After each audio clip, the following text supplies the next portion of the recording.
Nuit sans lune, une brume froide s'accroche à la jungle dense. Seuls des souffles rapides et les parasites d'une radio brisant l'obscurité. L'équipe SEAL était prise au piège, l'étau se resserrant. Les munitions étaient faibles. Les renforts n'arriveraient que dans des heures. À la radio, une voix désespérée. Quelqu'un me reçoit. Nous ne tiendrons pas beaucoup plus longtemps. Depuis l'obscurité de l'autre côté de la vallée, une voix féminine calme répondit. Je vous reçois. Maintenez votre position. Je m'occupe du reste. Qui oserait dire cela alors qu'une équipe SEAL entière était acculée, sans issue? Enregistrez cette histoire pour votre maman, votre papa ou même votre futur petit-enfant. Il vous suffit de vous abonner. C'était Elena Cross, 31 ans, silhouette menue, cheveux bruns attachés bas, un visage serein avec des yeux perçants qui contenaient des profondeurs que la plupart des gens n'avaient jamais pris la peine d'explorer. On l'avait un jour appelé « maître tireur d'élite », mais ce titre lui semblait désormais appartenir à quelqu'un d'autre. Elena avait quitté le service actif 3 ans plus tôt, après une mission si secrète que son existence même était officiellement niée. Une opération où le succès ne se mesurait pas en médailles ou en reconnaissance, mais en l'absence d'incidents internationaux et en la survie des personnes qui comptaient. Ce soir, elle était affectée à la base opérationnelle avancée pour un support technique. Son nom ne figurait nulle part sur la liste de combat, ni sur la liste de déploiement, nulle part où cela comptait. Elle était une décoration avec une autorisation de sécurité. Les jeunes SEAL avaient leurs opinions, chuchotées à voix basse quand ils pensaient qu'elles ne pouvaient pas les entendre. J'ai entendu dire qu'elle était bonne en tir à longue distance, mais maintenant, elle ne fait que regarder des écrans. C'est vrai, ce fusil pèse probablement plus qu'elle. Je me demande pourquoi ils l'ont amenée ici si elle ne se bat pas. Elena absorbait leur mépris sans réaction visible. Elle avait appris il y a longtemps que se prouver à soi-même était plus important que de se prouver aux sceptiques. Pourtant, leurs mots piquaient d'une manière inattendue. Elle avait volontairement reculé des opérations de combat, mais être mise de côté complètement était différent d'avoir fait le choix de s'écarter. Elle était assise seule dans la tente du matériel, nettoyant méthodiquement une vieille lunette de visée qui n'avait pas été montée depuis des mois. Autour d'elle gisaient des douilles de laiton qui avaient perdu leur éclat, des reliques de séances d'entraînement qui lui semblaient appartenir à la vie d'une autre personne. L'humiliation était subtile mais constante. Lors de la distribution des affectations, son nom était absent. Pendant les discussions tactiques, son avis n'était pas sollicité. Lorsque l'équipe se préparait pour l'insertion, elle était affectée à la surveillance des communications depuis la base. Cross reste derrière, avait annoncé le commandant pendant le briefing. Ça fait trop longtemps qu'elle n'a pas été sur le terrain. Nous avons besoin de quelqu'un de fiable aux communications. Le mot « fiable » faisait plus mal qu'aucune insulte. C'était un jargon militaire pour « utile mais pas essentiel ». Une manière polie de dire qu'on lui faisait confiance pour des responsabilités secondaires, mais pas pour les principales. Elena comprenait la logique. Elle avait été hors combat actif pendant 3 ans. Ses réflexes étaient peut-être plus lents. Ses instincts émoussés par le travail de bureau et les affectations techniques. La marge d'erreur dans les opérations spéciales se mesurait en millisecondes et en millimètres. Aucun commandant ne voulait risquer l'efficacité de son unité en se basant sur une réputation passée plutôt que sur une capacité actuelle. Mais comprendre la logique ne rendait pas la réalité plus facile à accepter. Elle examina la lunette dans ses mains, se souvenant de l'époque où elle était son outil principal, plutôt qu'un artefact nostalgique. À travers cette lentille, elle avait été autrefois la différence entre le succès de la mission et un échec catastrophique.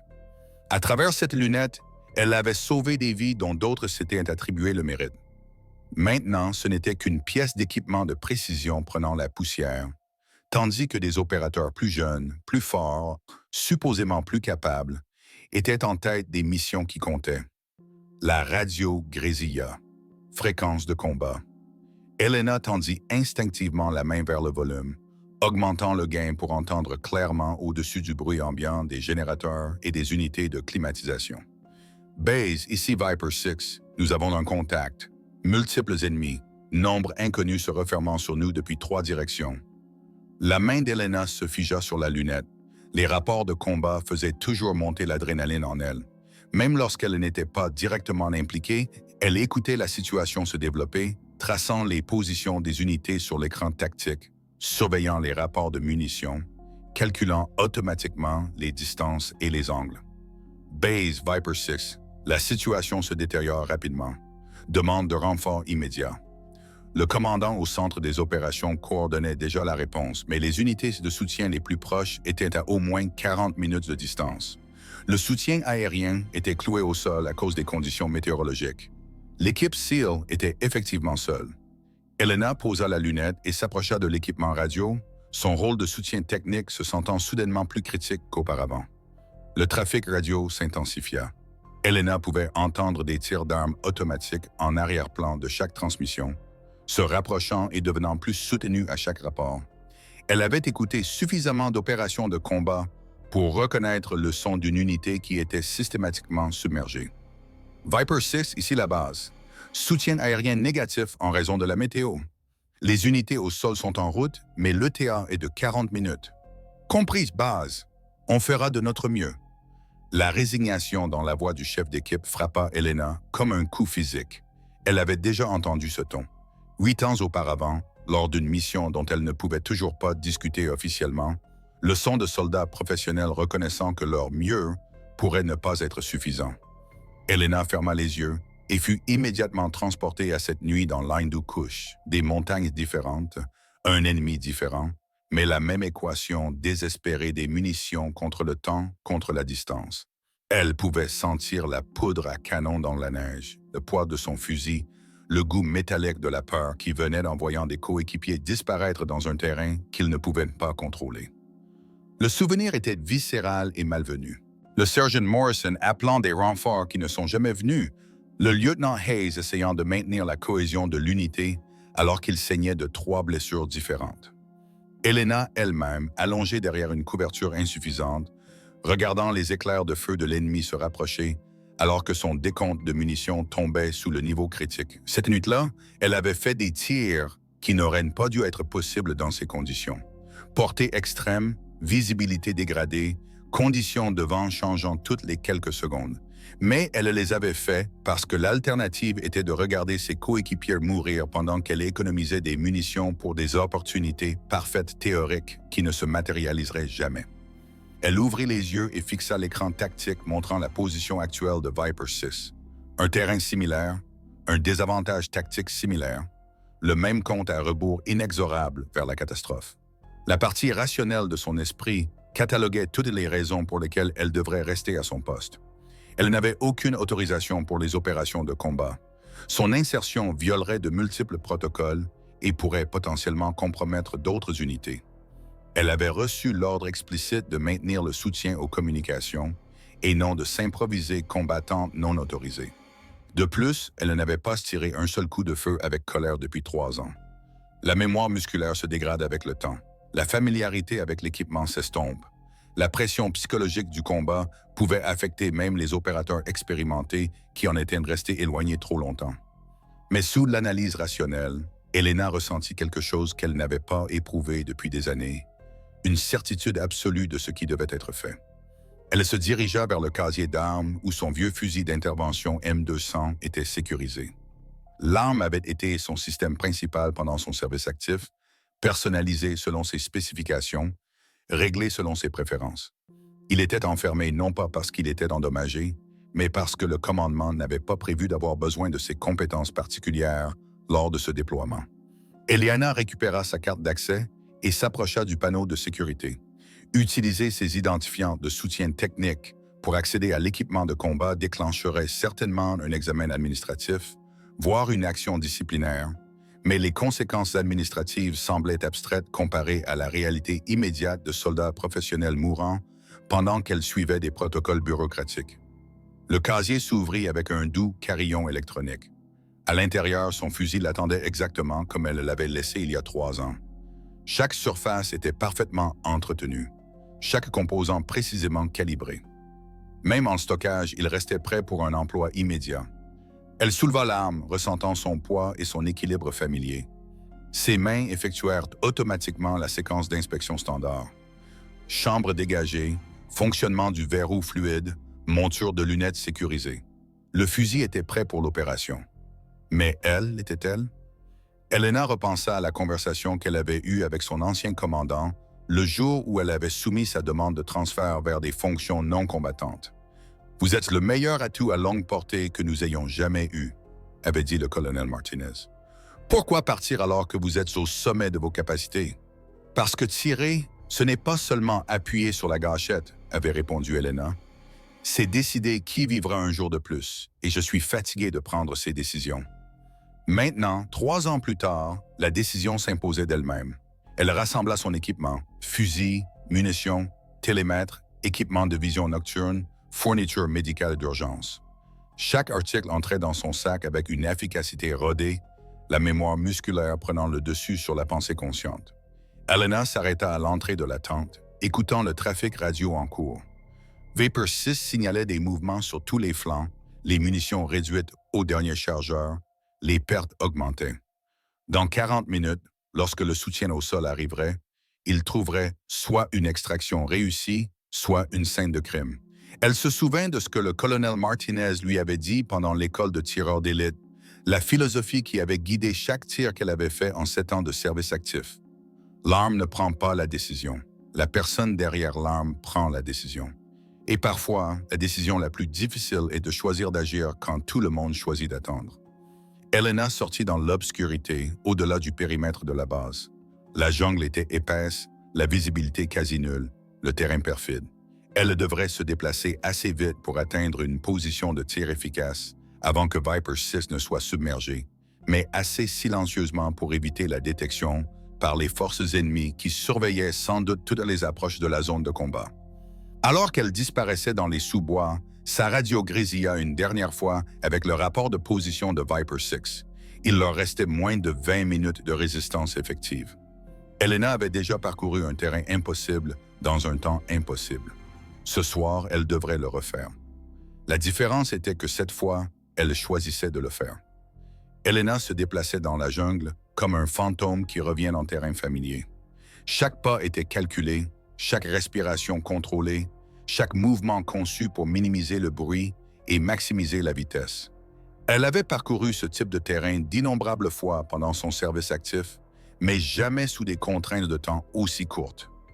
La jungle se battait avec elle à chaque mètre. Des sous-bois épais s'accrochaient à son équipement. Des pierres lâches se déplaçaient sous ses bottes. Des branches de bois s'accrochaient à son sac. Mais Elena avait appris il y a longtemps que la nature n'était pas malveillante. Elle était simplement indifférente. On travaillait avec elle ou on échouait, mais on ne la combattait jamais directement. Elle utilisa sa vision nocturne pour identifier la route la plus efficace vers les hauteurs, surplombant la position de Viper 6. L'affichage tactique qu'elle avait mémorisé montrait les forces ennemies approchant de 3 directions, créant un mouvement de tenaille classique conçu pour compresser l'équipe SEAL dans une position indéfendable. Mais l'avantage tactique de l'ennemi deviendrait leur vulnérabilité si quelqu'un pouvait atteindre une position surélevée derrière leurs éléments en progression. Elena devait juste atteindre cette position avant que la résistance de Viper 6 ne s'effondre complètement. À 1200 mètres des coordonnées de Viper 6, Elena trouva ce qu'elle cherchait. Un affleurement rocheux qui offrait à la fois un camouflage et une vue dominante sur la vallée en contrebas. La position était tactiquement parfaite, mais physiquement exigeante. Elle devrait escalader 20 mètres de parois rocheuses quasi verticales, tout en portant son équipement de combat complet. Elena sécurisa son fusil sur son dos et commença à grimper. Ses doigts trouvèrent prise sur des rebords de granit poli par des décennies d'intempéries. Ses bottes trouvèrent de minuscules prises qui soutenaient son poids pendant les quelques secondes nécessaires pour atteindre la prise suivante. Des années d'entraînement physique avaient préparé ses muscles à ce genre d'effort soutenu, mais 3 ans de travail de bureau avaient définitivement réduit son endurance. Elle atteignit la position de tir avec moins de 10 minutes avant l'heure d'effondrement estimée de Viper 6. À travers la lunette de son fusil, Elena pouvait voir des éclairs de feu dans 3 zones distinctes entourant la position défensive de l'équipe SEAL. L'ennemi avait réalisé l'encerclement tactique et réduisait systématiquement le périmètre grâce à des tirs et des mouvements coordonnés. Elena se mit en position couchée, son corps assumant automatiquement la posture de tir qui était devenue une seconde nature pendant ses 7 ans de service actif. Elle ajusta sa lunette pour la portée et les conditions de vent, en tenant compte des effets thermiques des courants d'air de la vallée sur la trajectoire de la balle. La première cible était évidente. Le chef d'équipe ennemi dirigeant l'assaut depuis une position surélevée à 600 mètres au sud-est de Viper 6. Elena traqua son mouvement à travers sa lunette, attendant le moment parfait où l'exposition de la cible coïnciderait avec des conditions atmosphériques optimales. Elle contrôla sa respiration, laissant son rythme cardiaque ralentir, permettant à son rythme corporel naturel de s'installer dans l'état méditatif qui précédait des tirs parfaits. Le fusil devint une extension de son corps, la lunette une extension de ses yeux, la gâchette une extension de son intention. Elena expira lentement et pressa la gâchette avec la douce pression qui lui avait été inculquée par des milliers de munitions d'entraînement. Le fusil tira avec une autorité familière, le recul absorbé par sa position corporelle et la configuration de son équipement. À 600 mètres, le chef d'équipe ennemi tomba instantanément. Ses communications cessèrent. Sa direction tactique prit fin. La coordination de son unité commença à se détériorer. Elena travailla le verrou en douceur, chambrant la balle suivante tout en traquant sa deuxième cible. Un mitrailleur fournissant un tir de suppression qui maintenait Viper 6 dans sa position actuelle. Porté 800 mètres, le vent était minime mais changeant. L'exposition de la cible était intermittente mais prévisible. Elle attendit 3 cycles de tir, apprenant le rythme du tireur, anticipant sa prochaine exposition.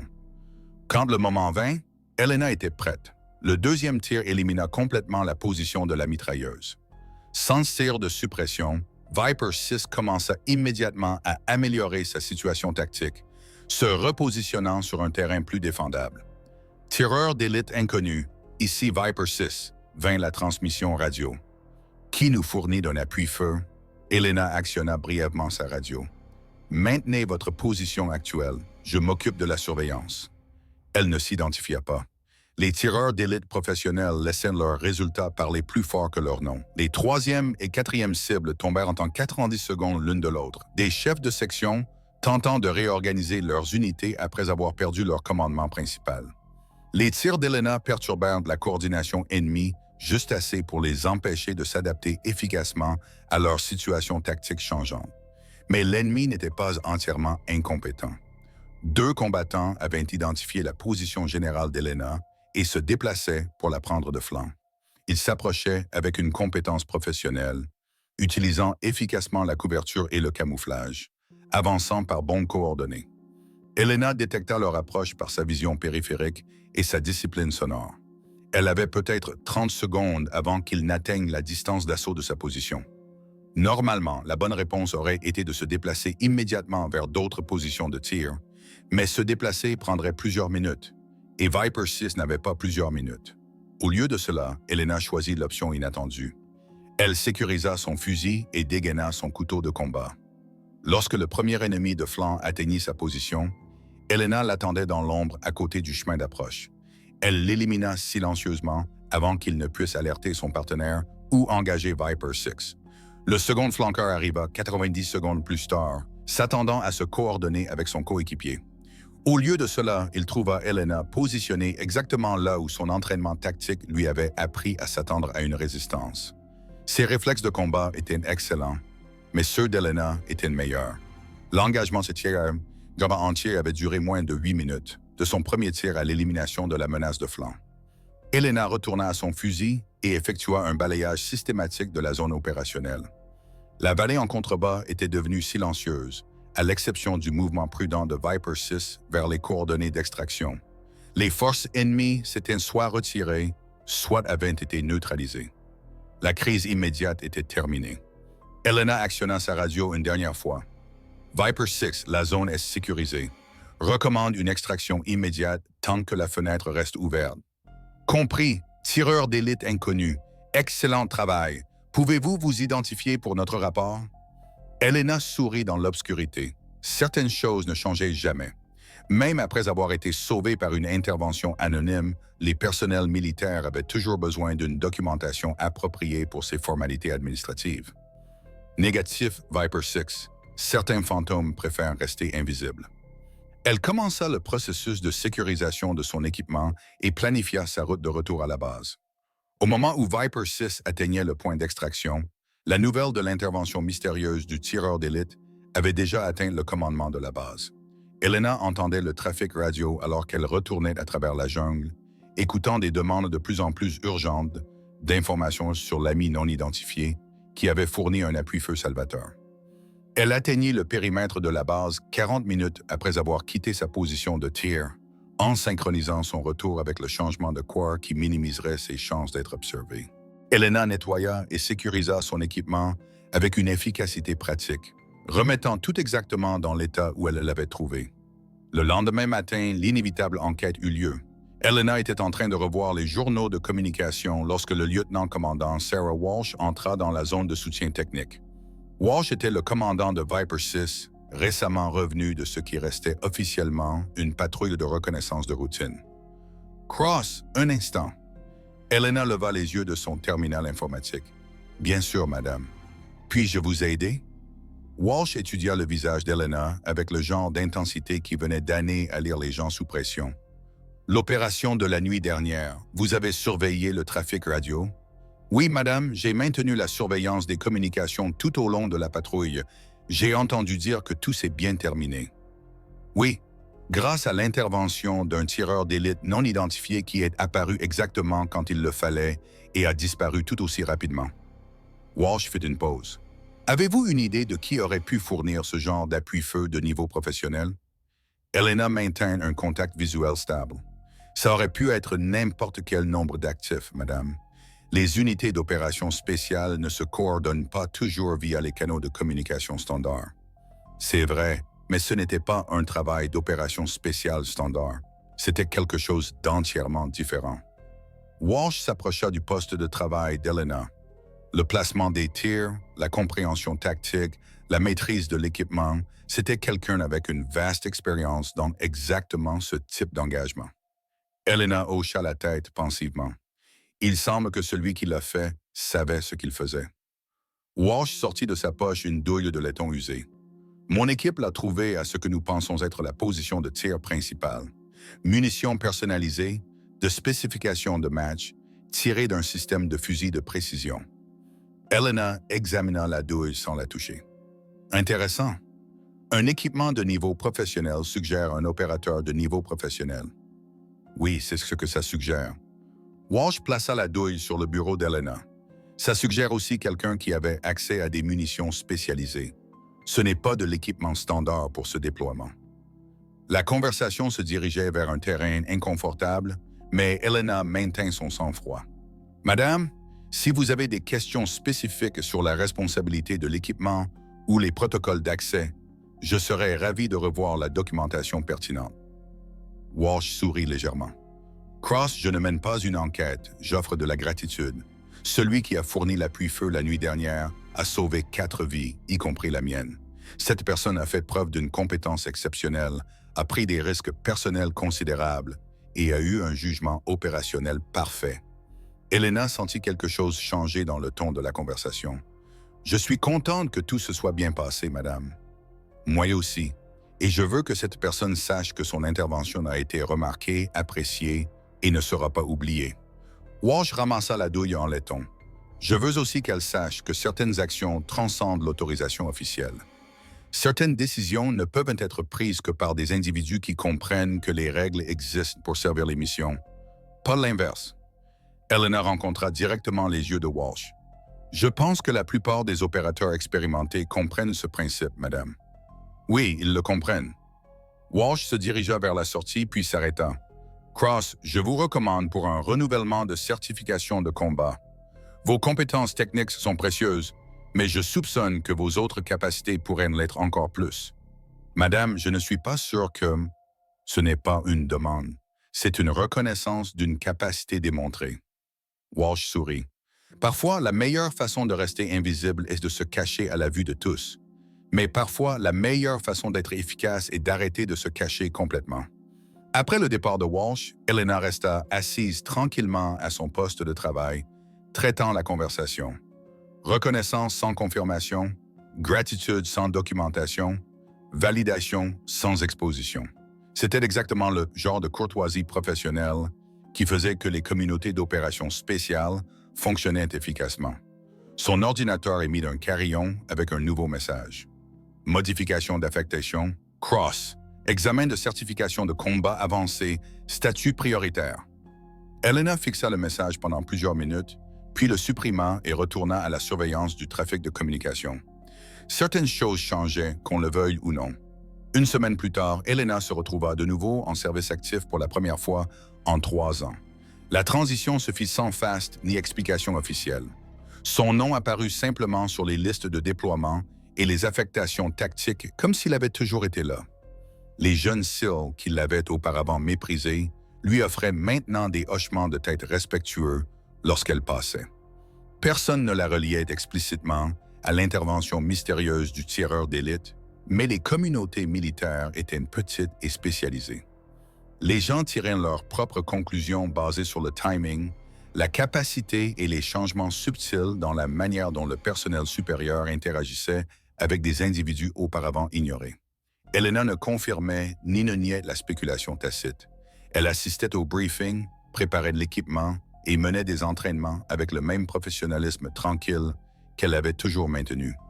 Mais il y avait une différence maintenant, un sentiment d'appartenance qui avait été absent pendant son affectation de soutien technique.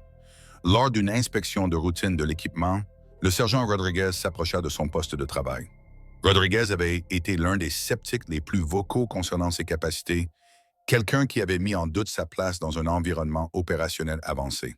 « Madame, je voulais m'excuser pour certains commentaires que j'ai faits plus tôt, » dit Rodriguez doucement. « J'ai fait des suppositions basées sur des informations incomplètes. » Elena leva les yeux du fusil qu'elle nettoyait, le même M200 qui était resté enfermé jusqu'à une semaine auparavant. « Pas d'excuses nécessaires, sergent. Les suppositions sont naturelles quand les gens n'ont pas un contexte complet. Pourtant, j'aurais dû mieux savoir.